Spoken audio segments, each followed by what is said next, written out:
The radio message came through at 0447 hours. It was brief. The platoon leader copied what he could hear through the static and interference that characterized every transmission in the Central Highlands. The words were fragmented, something about enemy movement, something about holding a position. The grid coordinates were unclear. The transmission ended before confirmation could be requested. No follow-up came. The unit was already moving. This is a story about unclear orders in the Vietnam War. It is not about a famous battle. It is not about a strategic turning point. It is about what happened when communication failed, when guidance was incomplete, and when junior leaders had to interpret intent without the ability to confirm what they had been told to do.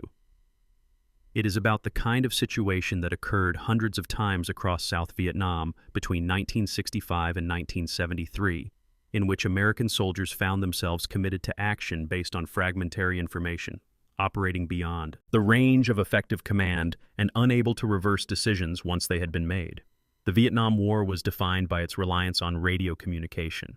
Unlike previous conflicts where commanders could see their units and terrain directly, Vietnam's dense jungle, rugged mountains, and fragmented battle space meant that most tactical coordination occurred over high-frequency and very high-frequency radio networks. These networks were vulnerable. Weather affected transmission quality. Terrain blocked signals. Enemy forces sometimes jammed frequencies or monitored American communications. Equipment failed. Batteries died. Antennas were damaged.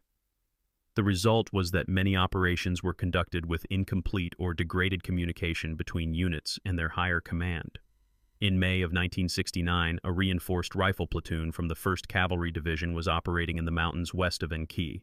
The platoon was part of a larger company that had been dispersed across several grid squares to conduct reconnaissance and security operations. The area was not considered a major combat zone at that time, but intelligence reports suggested that North Vietnamese Army units were moving supplies along trails in the region. The mission assigned to the platoon was to observe and report. They were not tasked with engaging enemy forces unless necessary for self-defense. They were to maintain communication with the company command post and provide updates every 6 hours. The platoon had been in position for 3 days. They had established an observation post on a ridgeline overlooking a valley that intelligence analysts believed was being used as a transit corridor. The soldiers had not seen significant enemy activity. They had reported their findings as instructed. The radio schedule had been maintained. On the third night, the situation changed. At 0447 hours, the platoon radio operator received a transmission from the company command post. The transmission was not clear. The signal strength was poor. The voice on the other end was speaking quickly. The radio operator wrote down what he could understand. The message indicated that another unit, possibly a reconnaissance team operating several kilometers to the west, had made contact with enemy forces. The enemy was moving east. The platoon was to adjust its position. The specific instructions were not clear. The grid coordinates provided did not match any location the platoon leader recognized from his map. The transmission ended abruptly. The radio operator attempted to request clarification. There was no response. The platoon leader reviewed what had been copied. The message suggested that enemy forces were moving in the platoon's general direction. It suggested that the platoon should reposition. It did not specify where. It did not specify when. It did not specify whether the platoon was to intercept, observe, or withdraw. The platoon leader attempted to re-establish contact with the company command post. The radio operator tried multiple frequencies. There was no answer. The platoon leader made a decision. He decided that the message was instructing him to move toward the reported enemy movement in order to observe or block their advance. He based this interpretation on the general mission guidance the platoon had received when it was first inserted into the area. That guidance had emphasized the importance of locating and reporting enemy activity. The platoon leader believed he was acting in accordance with his commander's intent. At 0520 hours, the platoon began to move. The movement was conducted slowly and carefully. The terrain was difficult. The ridgeline descended sharply into the valley. The vegetation was thick. Visibility was limited to a few meters in most places. The platoon moved in a single-file formation, with scouts forward and a rear security element trailing. The movement was quiet. The soldiers maintained a noise discipline. They stopped, frequently, to listen. They heard nothing unusual. The jungle was still dark. Dawn would not come for another hour. The platoon continued to move for approximately 90 minutes. By 0650 hours, they had descended into the valley floor. The platoon leader halted the column. He attempted again to contact the company command post. There was still no response. He considered his options. He could continue moving in the direction he believed the enemy forces were traveling. He could establish a new observation post and wait for communication to be restored. He could attempt to return to the original position on the ridgeline. Each option carried risk. Continuing to move meant committing further without confirmation of his orders. Establishing a new position meant remaining in place without higher command knowing his location. Returning to the ridge meant abandoning what he believed was his assigned mission. The platoon leader chose to continue moving. He based this decision on his interpretation of the incomplete message and on his understanding of how similar situations had been handled in previous operations. He believed that his responsibility was to locate and report enemy activity. He believed that the fragmentary transmission had been an instruction to do exactly that. He did not believe he had the authority to disregard what he understood to be an order, even if that order had not been clearly communicated. At 0720 hours, the lead scout signaled a halt. He had found evidence of recent movement. The trail showed footprints. The vegetation had been disturbed. The scout estimated that the tracks were no more than a few hours old. The platoon leader moved forward to assess the situation. He examined the trail. He counted approximately 15 to 20 sets of prints. The prints appeared to be from combat boots or sandals. The direction of travel was consistent with the enemy movement reported in the earlier radio message. The platoon leader decided to follow the trail. He did not call in his findings because he still could not establish radio contact with the company command post. The decision to follow the trail was based on the assumption that the platoon's mission was to locate and report enemy forces. The platoon leader believed that maintaining contact with the trail would allow him to determine the size and destination of the enemy unit. He intended to observe from a distance and report once communication could be restored. He did not intend to engage unless his platoon was directly threatened. This approach was consistent with reconnaissance doctrine. It was also consistent with the guidance he had received before the operation began. The platoon followed the trail for another 2 hours. The pace was slow. The soldiers moved carefully to avoid detection. They maintained interval between individuals. They watched for signs of ambush or enemy security elements. The trail wound through the valley floor and then began to ascend toward another ridgeline. The terrain became steeper. The vegetation thinned slightly, improving visibility but also increasing the risk of being seen.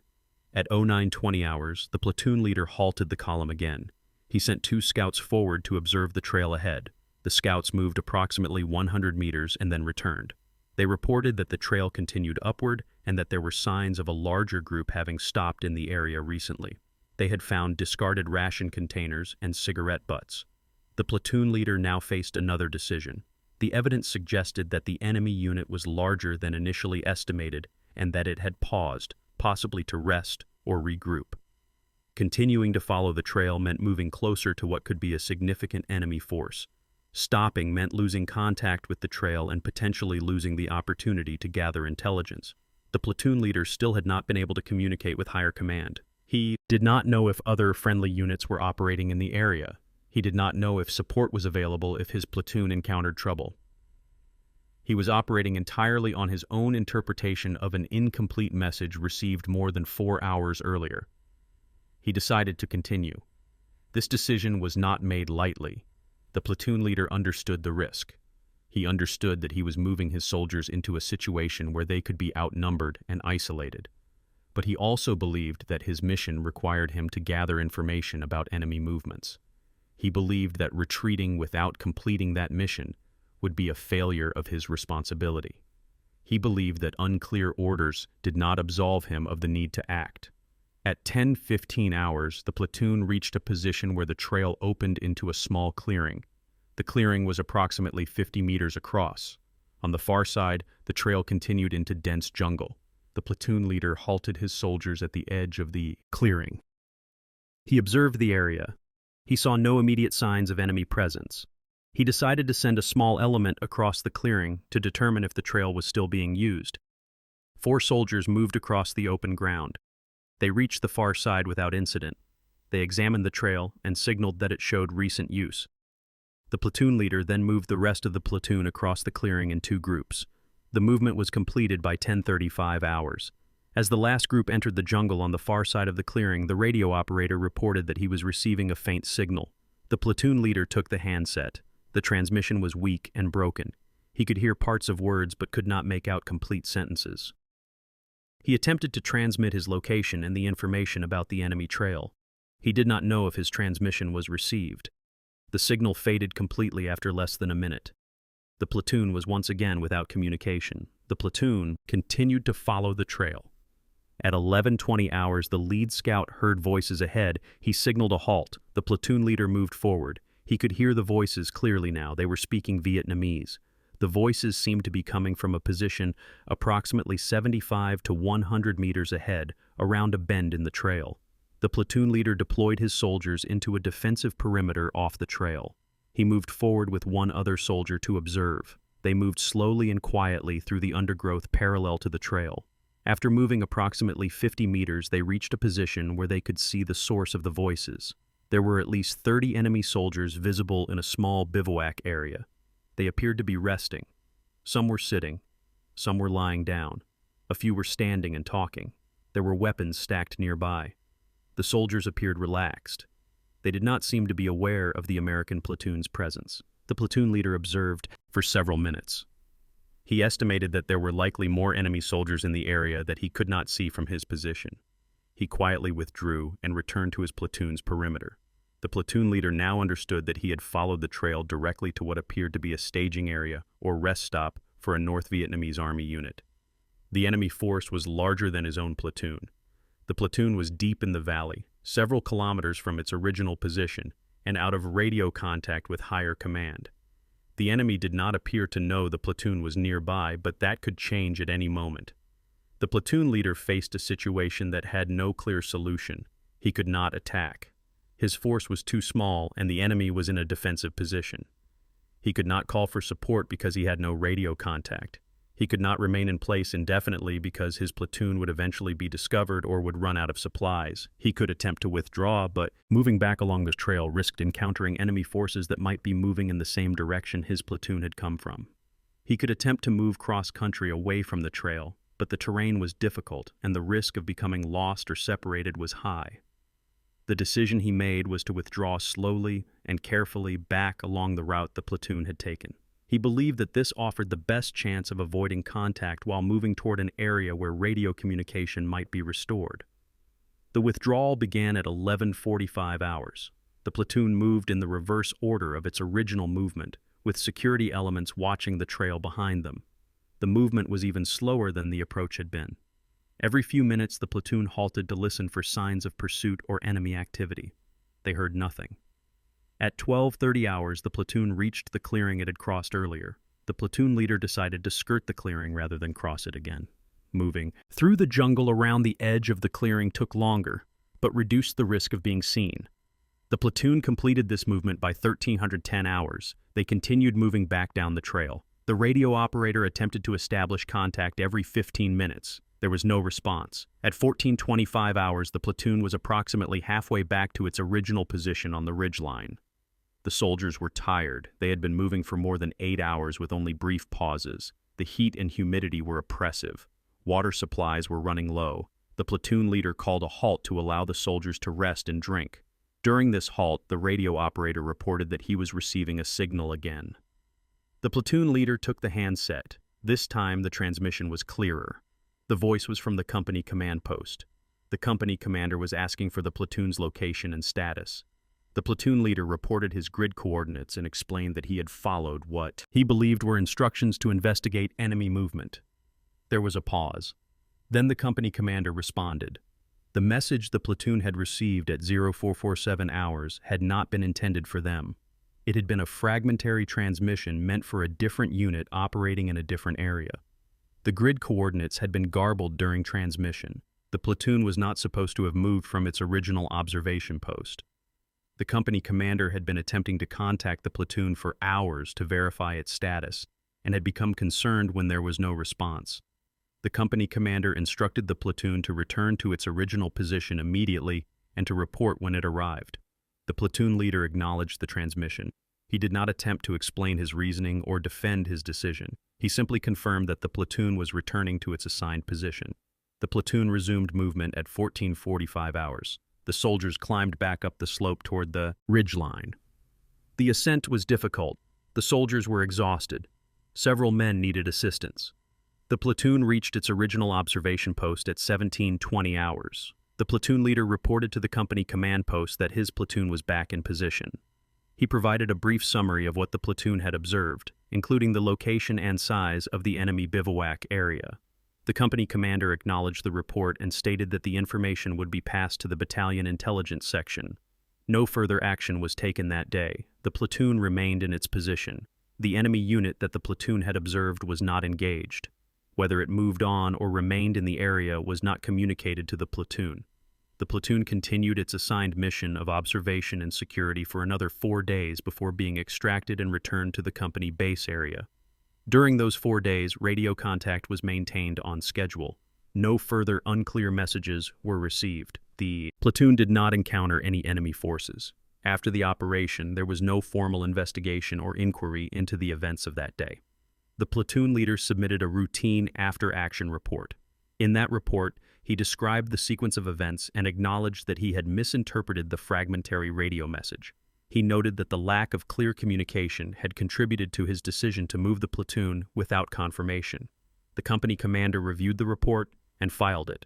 No disciplinary action was taken.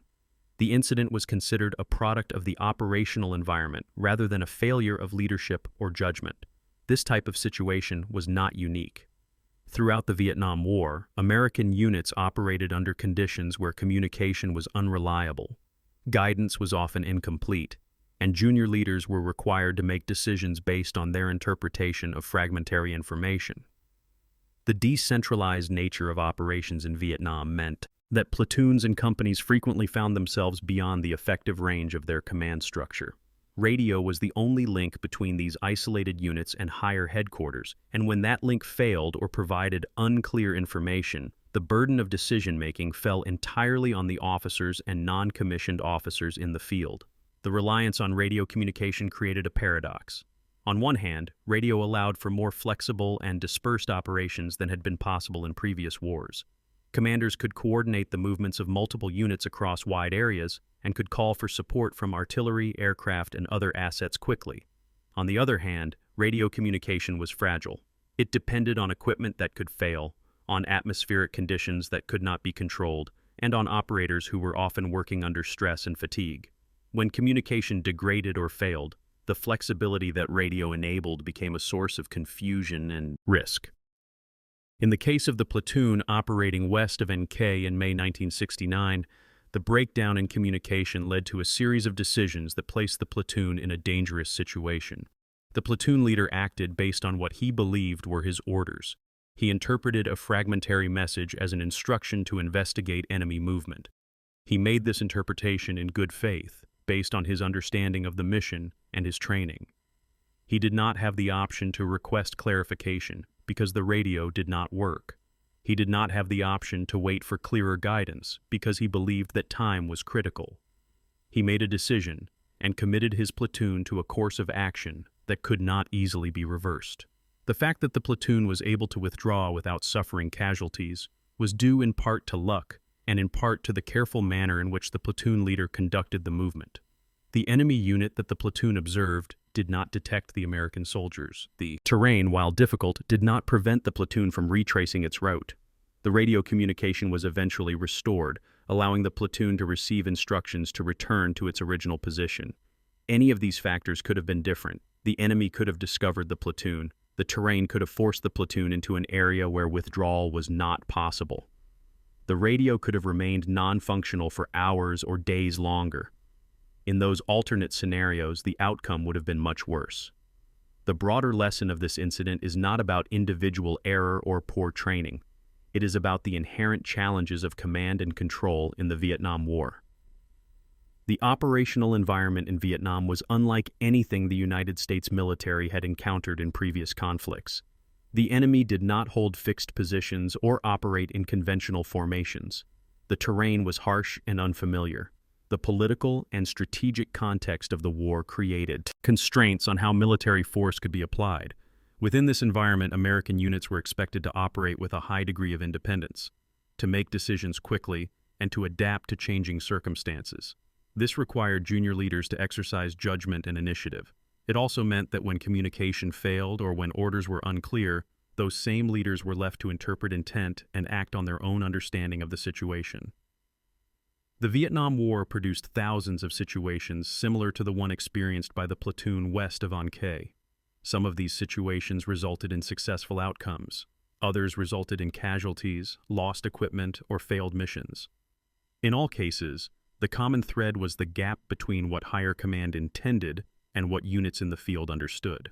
This gap existed because communication was imperfect, because the fog of war was dense, and because the complexity of the operational environment made it difficult to provide clear and timely guidance to dispersed units. One of the consequences of this pattern was that junior officers and non-commissioned officers in Vietnam bore an extraordinary burden of responsibility. They were expected to make life and death decisions with incomplete information, limited support, and little margin for error.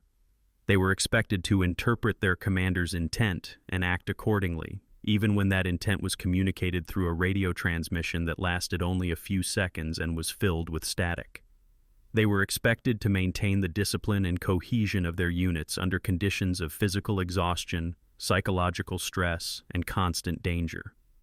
And they were expected to do all of this while knowing that the larger strategic purpose of the war was unclear and that the support of the American public was eroding. The platoon leader who moved his unit based on a fragmentary radio message was doing what he believed was right. He was trying to fulfill his mission. He was trying to gather intelligence about enemy movements. He was trying to act in accordance with the guidance he had received from his higher command. He made a decision that placed his soldiers at risk, and he did so without the ability to confirm that the decision was correct. When he learned that the message had not been intended for his unit, he did not argue or make excuses. He accepted the information and complied with the instruction to return to his original position. This response reflects the discipline and professionalism that characterized many American soldiers in Vietnam, even in situations where the clarity and coherence of their orders were lacking. The story of this platoon is not dramatic. There was no fierce battle. There were no heroic acts. There was no clear victory or defeat. It is simply an account of what happened when orders were unclear, when communication failed, and when soldiers had to make decisions without the ability to verify what they were supposed to do. It is a story that illustrates the nature of the Vietnam War at the tactical level, where confusion and ambiguity were constant companions, and where the line between following orders and exercising independent judgment was often impossible to discern. The Vietnam War was fought by young men who were asked to perform difficult tasks under challenging conditions. Many of these men were draftees who had not chosen to serve. Many were far from home for the first time in their lives. They were placed in an environment where the enemy was difficult to identify, where the local population was often hostile or indifferent, and where the objectives of their missions were not always clear. They relied on their training, on their leaders, and on each other. When their radios worked, they received guidance and support. When their radios did not work, they had to rely on their own judgment and hope that they were making the right decisions. The platoon that spent a day moving through the jungle west of An Khe in May 1969 survived because the soldiers in that platoon were disciplined, because their leader was cautious, and because circumstances did not force them into a direct confrontation with a larger enemy force. They returned to their original position, filed their reports, and continued with their mission. The incident was noted in an after-action report and then forgotten. It did not change the course of the war. It did not result in any significant recognition or consequence. It was simply one of many small events that occurred during the years of American involvement in Vietnam. But it is precisely these small events that reveal the true character of the war. The Vietnam War was not decided by grand strategies or major battles. It was fought and experienced at the level of platoons and companies, in the jungles and rice paddies and mountains of South Vietnam, by soldiers who were trying to complete their missions and survive their tours of duty. For these soldiers, the war was a series of patrols, ambushes, fire-base rotations, and helicopter insertions. It was a constant effort to maintain communication, to follow orders, and to make sense of a conflict that often seemed to lack clear purpose or direction. The reliance on incomplete or unclear orders was not a failure unique to any one unit or commander. It was a systemic feature of the war. The speed of operations, the dispersion of forces, and the limitations of communication technology meant that many tactical decisions had to be made by junior leaders who did not have complete information and who could not always reach their higher command for guidance. This placed enormous trust in the judgment of lieutenants, captains, and sergeants. Sometimes that trust was justified, sometimes it was not. In either case, the consequences were borne by the soldiers who carried out the decisions. The platoon leader who misinterpreted a radio message and led his soldiers on a movement that was not authorized did not act recklessly. He acted based on his understanding of his mission and his assessment of what the fragmentary message was instructing him to do. He made a choice in the absence of clarity, and he accepted responsibility for that choice. His experience reflects the reality that many American leaders faced in Vietnam, where the boundary between initiative and error was thin, and where the fog of war was not just a metaphor but a daily reality. The aftermath of the incident was unremarkable. The platoon continued its mission. The enemy unit that had been observed was reported but not engaged. The operational tempo of the war continued. The soldiers returned to their base, rested, and prepared for the next operation. The lessons learned were informal and personal. There was no formal training revision or procedural change. The incident became part of the collective memory of the platoon, but did not shape any broader understanding of how to prevent similar situations in the future. This lack of systemic response was characteristic of the Vietnam War. The war was fought without a clear strategy for victory and without a consistent approach to the challenges of counterinsurgency and unconventional warfare. Lessons were learned and forgotten repeatedly. Units developed tactics and techniques that worked in their areas of operation but were not disseminated to other units. The rotation of personnel every 12 months meant that experience and institutional knowledge were constantly being lost. Junior leaders who gained hard-won understanding of how to operate effectively in Vietnam rotated home and were replaced by new officers and sergeants who had to learn the same lessons again. The story of the platoon operating under unclear orders is not an indictment of the soldiers or their leaders. It is an illustration of the environment in which they operated.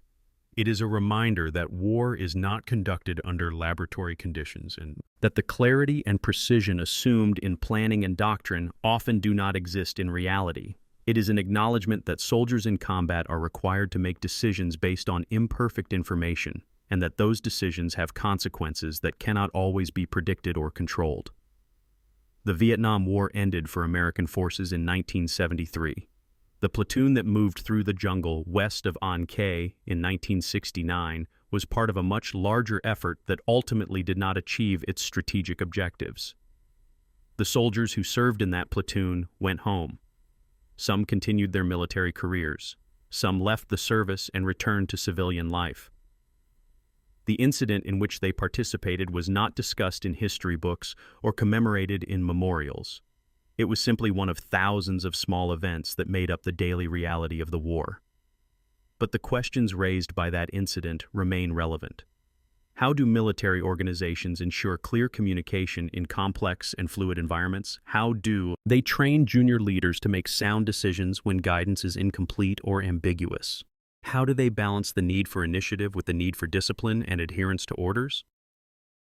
These are not questions unique to the Vietnam War. They are challenges that have confronted military forces throughout history and that continue to shape the conduct of operations today. The platoon leader who acted on a fragmentary radio message did what he thought was right. His soldiers followed him because they trusted his judgment and because they understood that in the absence of clear orders, someone had to make a decision. They moved through difficult terrain toward an uncertain objective. They encountered an enemy force that could have destroyed them. They withdrew without suffering casualties. They reported what they had observed, and they learned that the message that had set them in motion had not been meant for them at all. This is the nature of war. It is uncertain, it is confusing, it is unforgiving, and it requires soldiers to act even when they do not have all the information they need, even when the orders they receive are unclear, and even when there is no way back from the decisions they make. I post military stories like this every day, so check out my page.